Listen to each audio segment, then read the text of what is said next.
Ерғали Мақатай, Королен.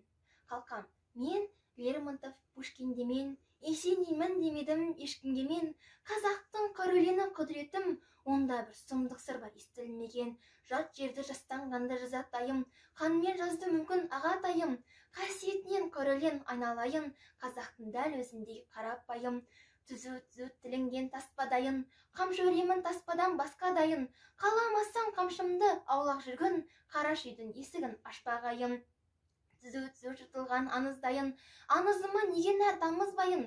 Королені қазақтың қаза болса, қара көзден неге қан ағызбайын. Іздемпаздық менің де бар өнерім, бұдан жасып бидай мен тар егемін.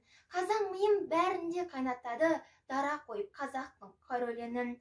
Ақынмын деп қалай мен айта аламын, халқымның өз айтқанын қайта аладым. Күпі киген қазақтың Короленін шекпен жауып өзіне қайтарамын.